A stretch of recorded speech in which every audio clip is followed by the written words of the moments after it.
It was late morning after my little jaunt with the police. I admit even a vagabond like me can be quite the vain chap, so I went out to acquire a local newspaper to read about the fun I had the previous night. This meant a leisurely stroll in the park and a rummage through a number of bins to find that day's local paper. As it's customary for me to eat whilst reading such news, I grabbed a lovely cappuccino and croissant from a passerby. The menacing growl I gave extinguished any hard feelings the gentleman had. I then went straight back to my humble abode for a relaxing read. A walk back to an abandoned Salford pub and then down into its cellar led me to a tunnel that was hidden behind decrepit furnishings. This tunnel was connected to a labyrinth that resided underneath the city.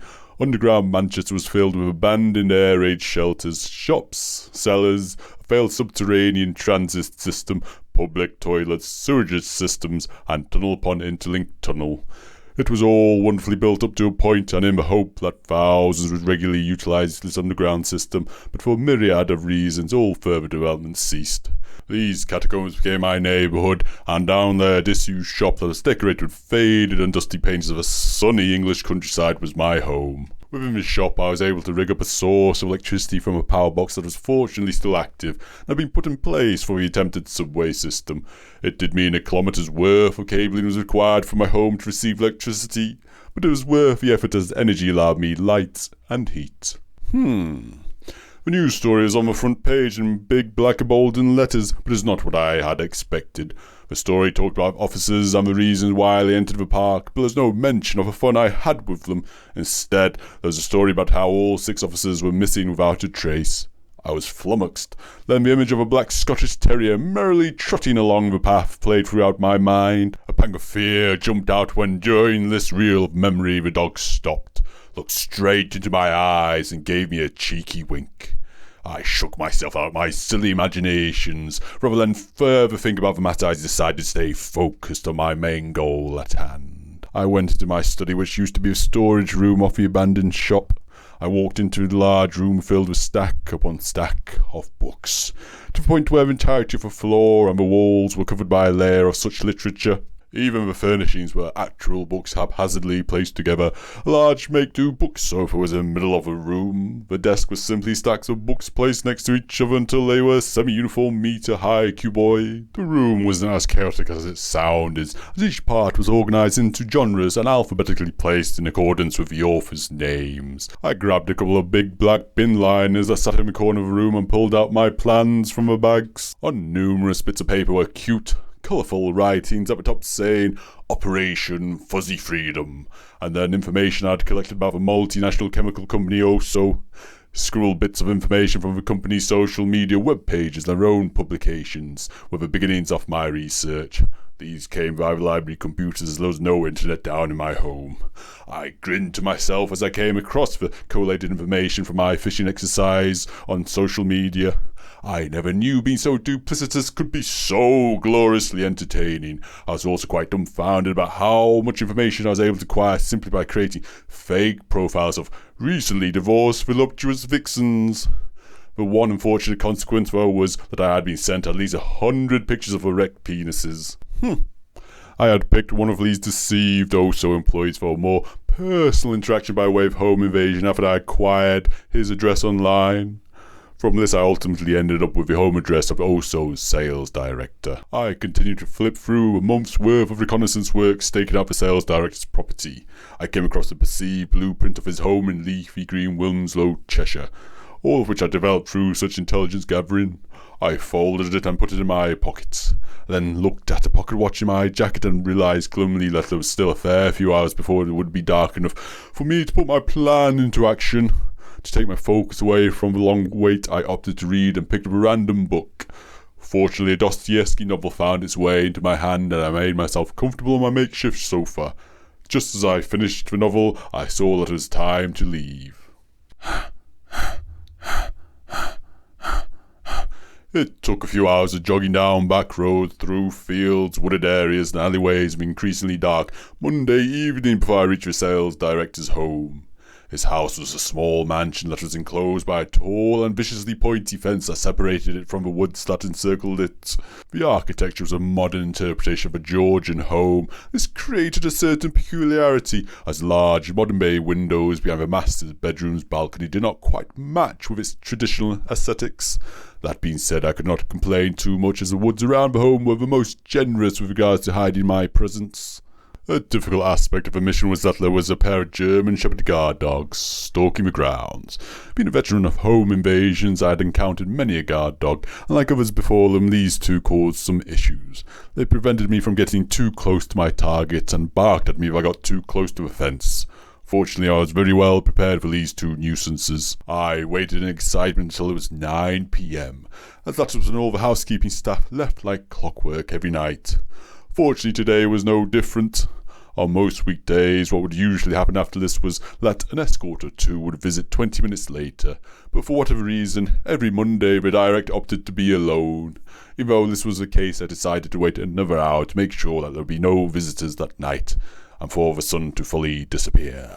I knew there were no other inhabitants, as I had learned that his children attended boarding school, and his wife spent much of her time in Italy, where she was originally from. However, there was one factor that did give me a brief hesitation before I put the wheels in motion. That's the fact, according to the local news, the director was quite the competent competitor in amateur shooters circuit, and had a selection of firearms locked away. 15 minutes after the housekeeping staff left as predicted, the director opened his bedroom's bay windows. When the hour was up, I threw a couple of large drumsticks over the fence, and I had spiked them with a fair amount of ketamine and gel caps that were stitched into the meat. I went for the upper end of dosages, as based on past experiences, contending with German Shepherds can be exceptionally arduous. Soon they fell to the ground, giving odd moans of euphoria and confusion. I only had a short while left, as it was around midnight that the director closed the balcony bay doors and went to sleep. It seemed that this means of entry was the only way in, as the security system was switched on when the housekeeping staff left. I found this out when a regularly used escort accidentally set it off, trying to open the rear entrance. I shot up and used a rope, a homemade hook, careful precision, and an awful lot of core body strength and a gymnast's precision to get over the fence that looked far nastier than it actually was. I did straight to the director's balcony and stood just underneath it, pressed against a wall. The loud, mindless natter of television obnoxiously cut through the silence of the night from above. From my rucksack I took pieces of modified PVC piping and some small mirrors. In a minute I had a 2-meter periscope in my hand that I used to spy into the room. I saw the sales director lying down in his bed, snorting line what I imagined was cocaine and masturbating to what appeared to be a child's cartoon based on animated ponies. Ugh. Although I'd always found it fascinating what people are up to when they thought they were alone, it was quite a disturbing sight, and one I didn't want to subject my poor eyes to. Unfortunately, I had to watch him like this until he left the room, as the rope and the hook would make some noise when used. It took nearly half an hour watching this horror show before he finally climaxed all over himself and his bed sheets. The sales director poked at some of his gloopy mess that was on him and grimaced with disgust. Much to my delight, he then got up and left the bedroom. I dropped a periscope. Before I could throw my hook to attach it to the intricately patterned metal balcony, I heard the telephone ring obnoxiously. I stopped and quickly picked up my periscope again to look into the bedroom. I cursed under my breath as the sales director had come back and answered the telephone. Yes, what? Who are you? What do you mean someone is standing underneath my balcony with a periscope? I saw his figure approach the balcony. I pulled the periscope in and flattened myself against the wall. What? He's plastered against the wall underneath the balcony? What? The police won't answer my phone calls? What? I'm a bloody idiot that repeats everything you say? I then saw a bold, middle-aged head peek over the balcony to look underneath it. His eyes widened and mouthed the word, fuck. Hello, please, fuck, why isn't the phone working? He shouted a few seconds later. I then heard a rapid thud of footsteps heading away from his room. Shit, why won't the alarms work? I heard him scream from deep within the house. I was frozen to the spot as wave after wave of conflicting thought roared into my head and bashed into each other for dominance. They soon melded into two distinct camps, one that wanted me to run away from the scene as fast as possible, and the other that wanted me to finish the mission. All I knew was that whatever I decided, it needed to be done as quickly as possible. A smile crept up onto my lips as I realised which course of action I was going to take. I quickly ran to the other side of the house and saw a large metal ornamental table near the kitchen bay windows. I took a quick peek around the wall to see if the sales director was in the room. He wasn't. I picked up the table and flung it right through the windows. The alarms had indeed been switched off and only silence followed the loud crash. I'd almost stormed right through the kitchen but was distracted by the most tender-looking lamb chops that lay there naked and tantalised on a beautifully designed china plate. The meat was next to a plate with half of a gorgeous apple tartatan. I could convince myself that such food was essential energy for a hunt. So I grabbed all 5 lamb chops and gobbled them down, as carefully started my search for the sales director. I did have a look back forlornly at the apple tartatan and promised her that I would come back. I used a small mirror from my pocket to scan each of the rooms in the house, so I didn't have to poke my head around the corners. I did not wish for it to be blown off. I was not a fan of this interior decoration of this home, which was dull, cold and abstract, with only a few scarce drops of lonely colour sticking out. I eventually reached a set of huge double doors that were obsidian-like but made of dark mahogany, with carved inset handles. They were hypnotising. I felt an urge to rub my face against the cold material. However, due to the possibility of a man with a large firearm on the other side of it, it felt wise not to do so. I went and lay on the ground on my belly behind the wall next to these fantastic doors and reached out to push one of them open. As the door swung, 2 loud explosions ripped through the house and small pieces of debris rained down onto my head and all around me. I pulled my arm back. "You'd better get away if you know what's good for you. I'm holed up in here and you'll only get about a foot in before I blow your fucking head off." I took out a small mirror, edged it out to get a better view. I was able to make out that he was a good 10 metres away, defended by tables on either side of him in the far corner of the room. There were no windows nearby that I could use as a means of ambush. The only way to him was through the front doors. I was able to make all this out before I noticed the double-barrel shotgun aimed directly at the mirror. A split second after I let it go, the mirror exploded and debris flew all over me. A piece off the marble floor flew right into the bridge of my nose. No blood came out, but it smarted like hell and tears streamed from my eyes. "Ah, you bloody amoeba!" I bellowed out. My mind went into overdrive, trying to figure out how I was going to get this man. I realised soon after that I still needed to keep my guard up, as the person who had called on the telephone may have been ready to outflank me. Suddenly, taking me completely by surprise, a German shepherd drunkenly tried to launch itself at me, but instead went headfirst into the wall right next to me. It was definitely down for the count. I looked at the wretched beast, and it gave me an idea. I sort of picked up the unconscious dog by the collar and swung it up past the door so its body showed in the room. I pulled it back just in time as 2 further explosions went off and parts of the wall and door again sprayed onto me. I had to be quick before he reloaded. I ran in still with the unconscious dog in my hands and spun around to get plenty of velocity. Just as I completed the full 360 degrees, I let go and ferociously hurled the cane out of the sales director, who just finished reloading. The animal spun around like a boomerang and its skull smacked perfectly right into the director's head. I heard the gun clatter from the ground and the man moan as it leapt over his makeshift barricade. He let out a single expletive before I grabbed his head and kneed it a couple of times. I then pinned him up against the wall by the throat with one of my hands, and I knew I needed information quick. "Who telephoned you, and how long have you known about me?" I hissed in his face. All I saw was fear and confusion in his eyes. "I don't know. I don't know who you are. I don't know what the hell is going on. My phone's security system's not working. Straight after that call, so I thought the fuck was with you." He stammered out. I felt confident that he was telling the truth, but with whatever was going on, I still had to be quick. I will have to summarize why I am here. "Is it the whore? Are you her pimp? I'm so sorry. I was just so coked up, and she just wouldn't shut her mouth. She just wouldn't. I didn't mean to hurt her that much. Please, I'll pay you whatever you want, anything you want at all, to make up for your loss of earnings. Just don't hurt me," the director begged. I gave him a swift headbutt in response. "Don't interrupt me, I am here because of the bumblebees," I hissed. Confusion took hold of the director's face. "You and the company you work for are killing them and driving them towards extinction. There is an abundance of evidence against you and the pesticides that you make." My director looked from left to right in hope that something would come and save him.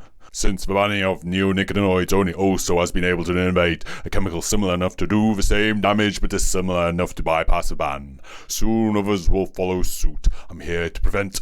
I saw a flash of metal as the director's arm shot up after he had reached behind his back. Before he could bring down the letter opener down on me, I grabbed his wrist with my free hand while still holding him by the throat. This time I pulled back quite far and headbutted him such ferocity that his skull whipped back into the wall and cracked open. I muttered a few expletives and dropped the corpse. A couple of minutes later, the bloodied and lifeless body of the sales director lay on the ground. The words, "Be afraid, stay away from the bees," were written in blood on the wall. I looked at it and couldn't help but feel that I'd ended up with something that was quite silly and amateur. But I didn't allow myself any more time to criticise my own work, as the other unknown assailant was still around. I grabbed the sales director's gun, reloaded, and that was when I heard the house telephone ring.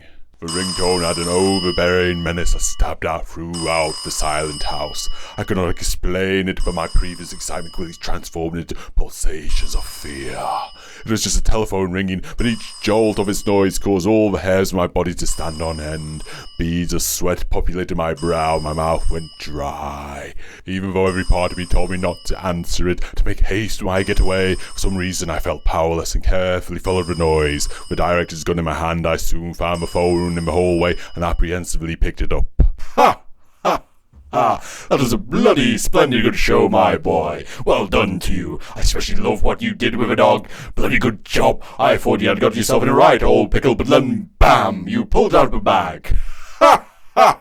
Ha! A most unnerving voice with a quintessential English accent laughed. The voice was horribly spine-tingling as it sounded as if its pitch hit every high and low octave at this very same time. I could not shake off my anxiety as it slipped into every crevice of my body and caused me to tighten up. The fact that the voice did this to me, given that I was no longer someone who felt much fear anymore, made that much more unnerving.